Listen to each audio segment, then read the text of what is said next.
Assalamu alaikum dear students, you are watching Learn English with Kev, and today once again we are going to discuss a topic from chapter number 14, High School English Grammar and Composition. Yesterday we were discussing chapter number 14 regarding articles, और आज भी हमारा topic जो है वो उसी से related ही है, रेपिटिशन ऑफ द आर्टिकल। आज का हमारा टॉपिक जो है that is repetition of the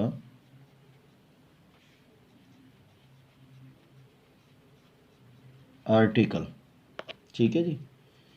तो repetition of the article में हम लोग देखेंगे कि कहाँ पे हम एक ही आर्टिकल से काम चला सकते हैं और कहाँ पे हमें डिफरेंट आर्टिकल्स देने पड़ेंगे। मैं यहाँ पर दो सेंटेंसेस लिखूँगा, इनका आप कंपैरिजन करें।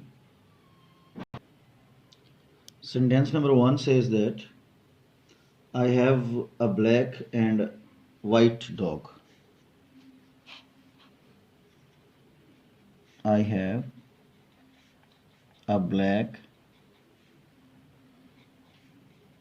and white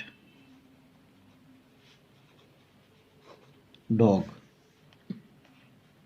And sentence number 2 says I have a black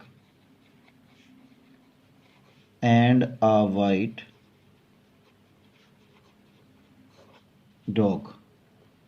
इन दोनों का कंपैरिजन अगर किया जाए तो यहाँ पर a black and white dog article एक ही है। इसका मतलब है कि the dog is partly black and white. ठीक है जी, कुछ हिस्सा उसका काला है और कुछ हिस्सा उसका सफ़ेद है। लेकिन अगर दूसरे सेंटेंस में देखें तो a black and a white dog noun वही है। इसका मतलब है कि एक स्याह और एक सफ़ेद। समझ रहे हैं जी? यानी कि यहाँ पे there are the two dogs, one black and the other is white. तो that is the basic difference in repetition of the article. ठीक है जी। और याद रखिएगा कि व्हेन टू और more adjectives qualify the same noun, जैसे हमारे पास एग्जांपल नंबर 1 में था, ठीक है जी, तो फिर हम एक ही आर्टिकल यूज़ करते हैं और वो पहले एडजेक्टिव के साथ ही आता है। ठीक है जी। जैसे हमारे पास एक एग्जांपल हो सकती है द सेक्रेटरी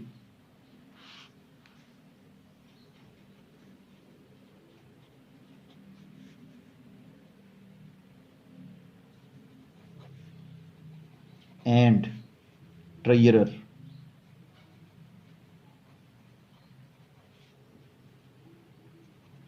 was absent। ठीक है जी। जबकि the secretary and the treasurer were absent. समझ रहे हैं जी बात को? यानी कि यहाँ पे ये एक आर्टिकल था, इसके लिए भी और इसके लिए भी। तो इसका मतलब है कि ये पर्सन सिंगुलर था, हमने वॉज लगाया। एक ही बंदा है, उसकी दो कैरेक्टरिस्टिक्स हैं। लेकिन जब हमने इस सेक्रेटरी के लिए अलहदा से आर्टिकल लगाया और ट्रेजरर के लिए अलहदा से आर्टिकल लगाया, तो इसका मतलब है कि ये बंदे ही दो थे। ठीक है, the secretary and the treasurer were absent. ठीक है जी। तो ये हमारे पास आप कह लें कि रेपिटिशन ऑफ द आर्टिकल से रिलेटेड ये दो रूल्स हो सकते हैं। इसके अलावा याद रखिएगा कि अगर मैं ये कहता हूँ कि the third and the fourth chapter, the third and the fourth chapter, या फिर मैं इसको यूं भी कह सकता हूँ the third and fourth chapters, the third and fourth chapters. समझ रहे हैं जी? यहाँ पे चैप्टर था जब दोनों अलग आए, अब ये दोनों के लिए आया तो थर्ड एंड फोर्थ चैप्टर्स। ये एक और तरीका हो सकता है। अच्छा, इसके अलावा when you are expressing a comparison if two nouns refer to the same person or a thing, तो फिर आर्टिकल जो है that is used before the first noun only. For example, if I say that he is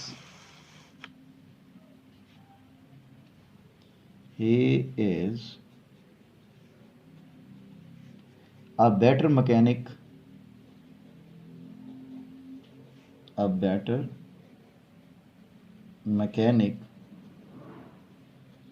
than clerk, यानी कि ये एक ही बंदे की बात हो रही है कि वो मैकेनिक से बेहतर हो सकता है क्लर्क की निस्बत।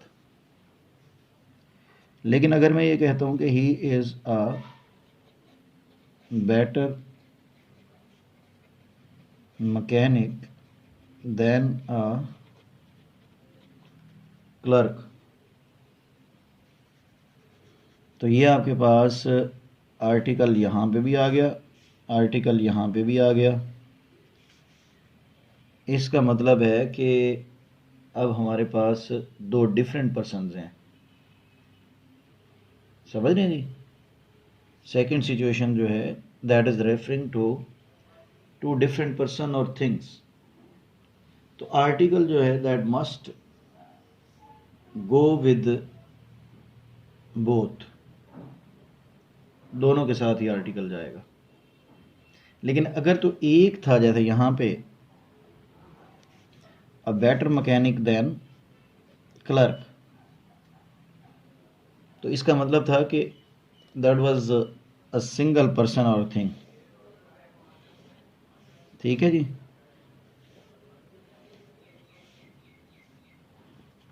ये एक ही बंदा, यहाँ पे दो बंदे। समझ रहे हैं जी बात को? ये है जी रेपिटेशन, यानी कि सिंपली गेम उसी के गिर्द घूम रही है जो हमने पहला रूल पढ़ा कि अगर तो टू पर्सन्स के लिए आर्टिकल यूज़ करना है तो वो सेपरेटली यूज़ होगा। अगर वन पर्सन की टू कैरेक्टरिस्टिक्स हैं तो फिर वो सिंगल आर्टिकल यूज़ होगा। ठीक है जी? हाँ, उसके डिफरेंट वेज हो सकते हैं कहने के। तो ये हमने यहाँ पे काफ़ी सारी एग्जांपल्स भी डिस्कस की, तो आप भी इसको इसी तरह से प्रैक्टिस करने की कोशिश करें और इंशाल्लाह फ़ायदा होगा। Lenny, that was all from my side for today. Thank you very much for watching Learn English with Cap. We'll see you tomorrow, inshallah. Take care. Allah Hafiz.